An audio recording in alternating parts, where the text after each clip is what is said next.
Gracias, Albani. Ok, entonces estamos tratando de explicar el tipo de cambio. ¿De qué factores depende? Uno de ellos es la paridad del poder adquisitivo. Vamos a ver tres teorías que tratan de explicar este comportamiento. Una llamada la ley del precio único, otra llamada la paridad absoluta y otra llamada la paridad relativa. ¿Ok? Ley del precio único. ¿Ok? Son teorías que tratan de explicar el tipo de cambio. ¿Ok? Entonces, vayamos y veámosla, oigamos la exposición y formémonos nuestro juicio. Paridad de poder adquisitivo. Ley del precio único.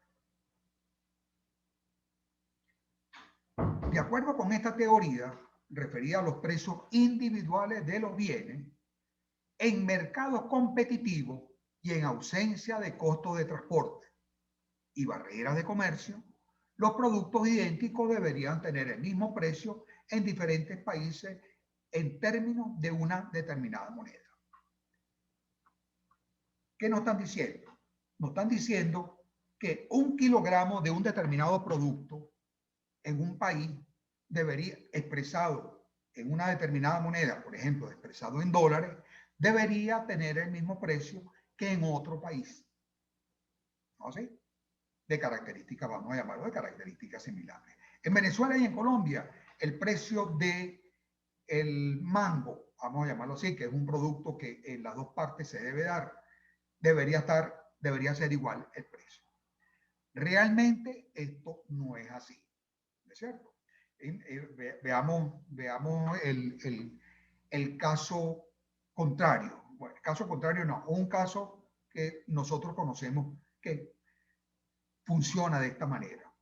En Venezuela, por ejemplo, el precio de la gasolina, no estamos hablando del precio de la gasolina hoy, el precio de la gasolina hace 3 años atrás, cuando no valía nada la gasolina. No valía un bolívar, no valía medio, no valía 25 céntimos de bolívar. Valía muchísimo menos, incluso no le cobraban a uno en la estación de servicio. Mientras que en el país vecino, eso valía $1 el litro. ¿Ok? Y entonces, ¿qué ocurría cuando esto se daba así?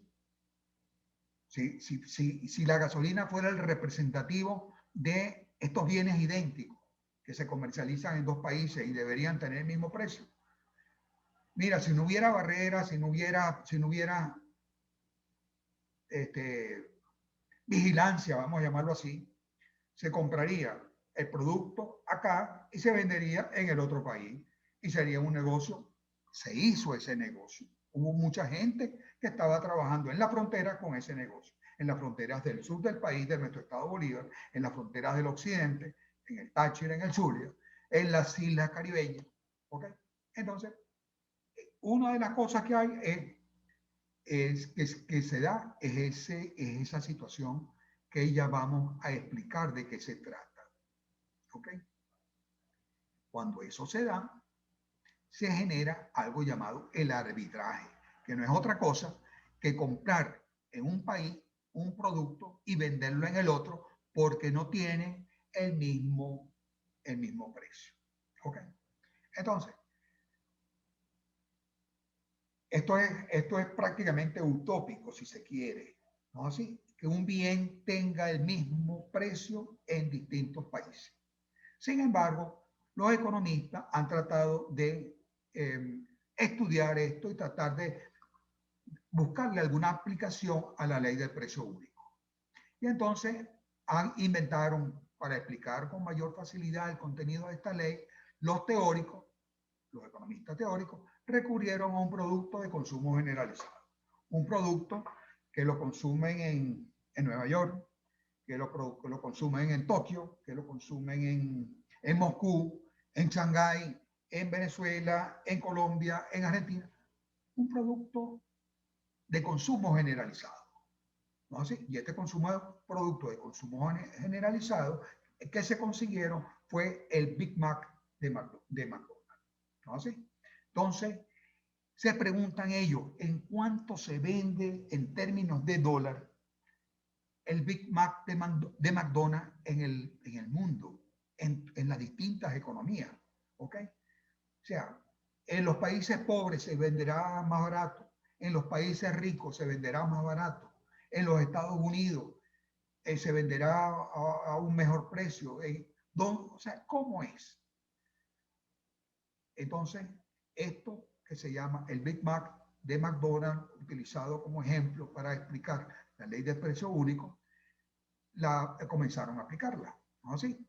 Y a partir de ahí, en la revista británica The Economist, que publica semestralmente el llamado índice Big Mac, recoge el precio de esta hamburguesa en un buen número de economías localizadas en todo el mundo. Veamos cuáles fueron los resultados. Esto que voy a presentar es del año 2012, pero debe tener vigencia igual. ¿Ok? En los Estados Unidos, esto debe estar en el orden del 4, nos dice acá, 4.20. Ya vamos para la anterior.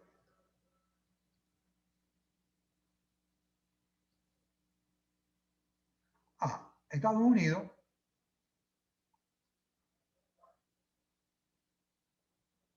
$4.20, lo tenemos aquí al pie de la lámina, 4.20. Pero en Suiza, prácticamente es el 50, por encima del 50%, 6.81. En Noruega, 6.79.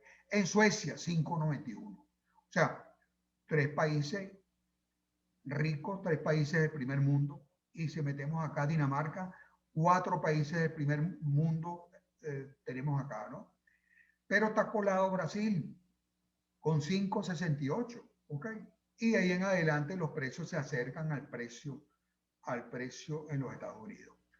Pero podríamos decir, mire, los países, en muchos países del primer mundo, los precios superan a ese 4.20 que tenemos acá abajo, ¿ok? Y lo superan en unos altos porcentajes. Por lo menos en este y en este otro, en los dos primeros, hay 50% de más con respecto a lo que se cobra en otras partes.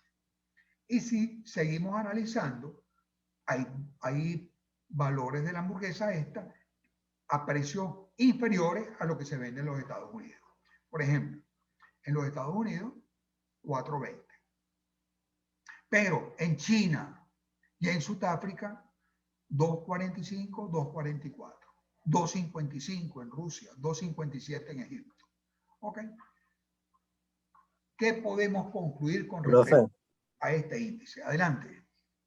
No, que por casualidad en un video vi que, o sea, la hamburguesa de McDonald's, pues justamente en este índice más cara del mundo actualmente es aquí en Venezuela, pues, pero por otros factores económicos del país, como el problema de la cadena de distribución, que bueno, al ser una franquicia que tiene que tener ciertos valores tipo estables o iguales a los de Estados Unidos, les cuesta traer los mismos productos, lo que aumenta el precio y al final hace que el producto sea más caro, pues.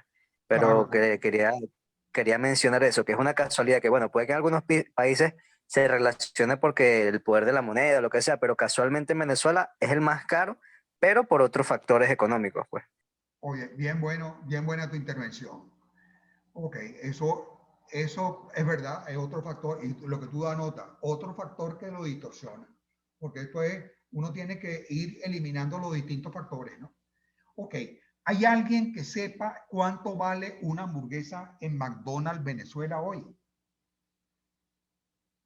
Estamos pagando Bueno, yo $7, no, estamos pagando no 5. estoy seguro, pero en ese video, que bueno, ese era un McDonald's específico, una hamburguesa así, no, creo que eran como 10 o creo que eran $10.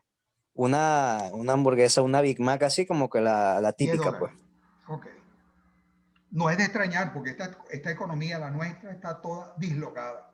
Está, ok, son muchos los problemas, son los controles, la escasez, la inseguridad, el aprovisionamiento y lo que dice el gobierno, que pudiera, no sé si afecte todas esas medidas, el embargo económico que tienen contra el país, que no permite que, no sé. Ok, pero bien buena tu intervención. Ok, nos preguntamos, ¿qué podemos concluir con respecto a esto? Yo por mi parte no llego a ninguna conclusión, en el sentido de que, mira, hay países pobres, países ricos que se acercan al promedio ese o al precio de los Estados Unidos. ¿Ok? Este no es un indicador confiable. ¿Ok? No sé, esta ley del precio único no nos funciona. ¿De acuerdo? Oigamos esta teoría que se utilizan, que se utilizan para tratar de explicar el, eh, la fijación de los tipos de cambio. Esto que acabamos de ver es en cuanto a lo que llamamos la ley del precio único, que es referida a un bien en particular, cualquiera, gasolina, petróleo, mango, vino, lo que fuera, ¿no es cierto? O la hamburguesa. Profe, Sí, no, que si le parece si paso ese video por el grupo para, bueno, para que ahí mencionen justo algunas cosas que habló en esta clase, pues, como para compartir. súbelo, por favor, súbelo al grupo, en Telegram. Súbelo ahí. Bienvenido, muchísimas gracias. O lo que sea más fácil, lo subes ahí, lo subes a módulo 7, se lo manda al profesor, nos indicas el link, no sé, pero hazlo saber, por favor, que es interesante. Y eso actualiza en algo la clase, ¿no? Luego de la ley del precio único, nosotros tenemos la oportunidad de hablar de la paridad del poder adquisitivo.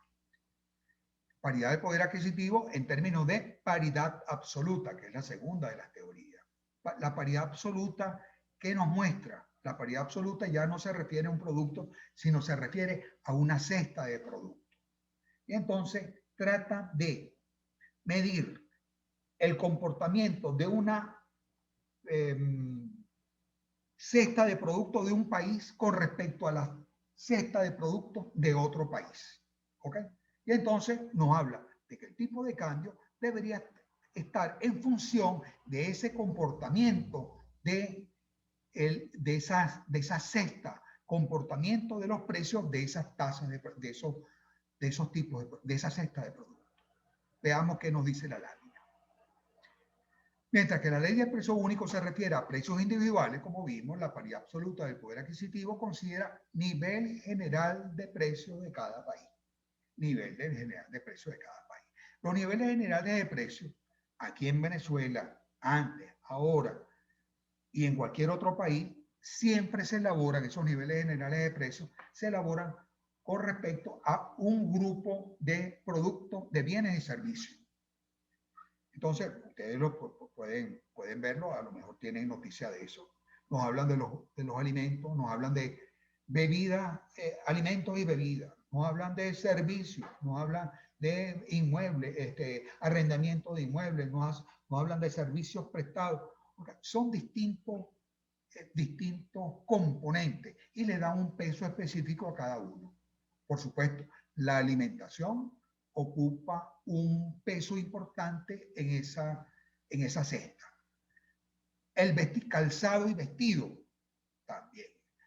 Diversión también. Bebida.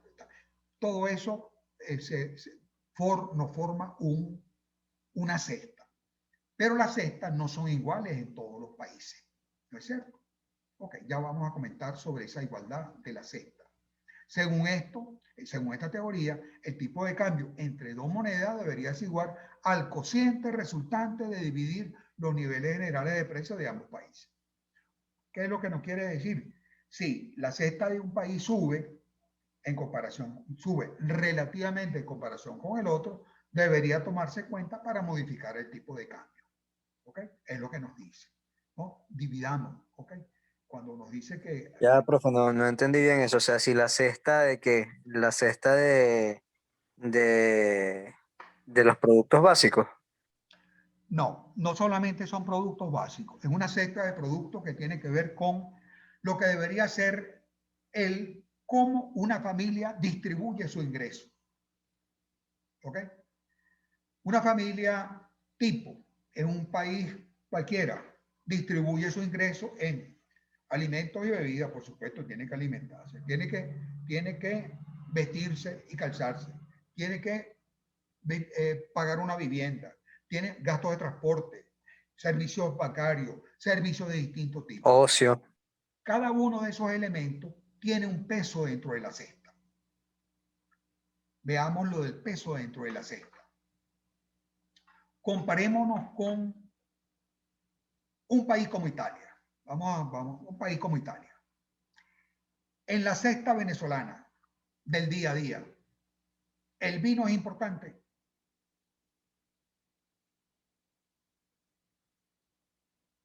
En la Yo cesta, diría que sí, o sea, es algo como un consumo común, pues, habituado. ok, te lo hago, reformulo la pregunta y pongo otro producto. El peso en la dieta, en la cesta, el vino, en la cesta de la familia italiana en Italia, es similar al peso del vino en la familia venezolana. Para nada, aquí lo que toman es cerveza. El peso de la arepa en la cesta de la familia venezolana es similar al peso de la arepa en la familia italiana. No, Absolutamente no, profe. son cestas distintas, ¿no es cierto? ¿Ok? Entonces, eso dificulta hacer comparaciones. Dos países que sean tropicales como Venezuela y Colombia pueden tener una gran similitud en muchos elementos, pero no en todos va a ser igual. ¿Ok? Pero esta nos acerca un poco más, ¿no? Este grupo de productos. ¿Ok? Y entonces lo que dice la teoría es que si se modifican los precios reales de estos productos, ¿no es cierto? Se debe modificar también el tipo de cambio. Afecta el tipo de cambio. ¿Ok? Entonces, no, lo que nos está diciendo es que el tipo de cambio del país A con respecto al país B debería responder a los cambios que se dan, a los cambios no, al costo de la canasta representativa de ese país A con respecto al país B. ¿No? ¿Sí? Y ahí pensemos, bueno, ahorita pensamos en vino, pero pues también pudiéramos pensar en trigo, pudiéramos pensar en otros alimentos, pudiéramos, ok, son tantas cosas que pueden mover o inclinar la balanza de una manera o de otra. Ok, esta vendría siendo la paridad del poder adquisitivo. Paridad absoluta del poder adquisitivo. Vimos ley del precio único y vimos paridad absoluta del poder adquisitivo. Estas dos teorías son importantes, pero no tan importantes como que vayamos nosotros a ejercitar con respecto a la primera o a la segunda. ¿De acuerdo? Nosotros oímos en qué consiste, que tengamos noción de la ley del precio único y que tengamos noción de la paridad absoluta del poder adquisitivo. La absoluta. A nosotros la que nos va a llamar la atención, con la que vamos a trabajar, con la que vamos a hacer algún ejercicio, va a ser la paridad relativa. ¿De acuerdo? Entonces, son las 3 de la tarde, vamos a cerrar aquí y vamos a comenzar con la paridad relativa en nuestra próxima sesión. ¿De acuerdo? Sí, no, profe. Abandono y nos metemos nos salimos.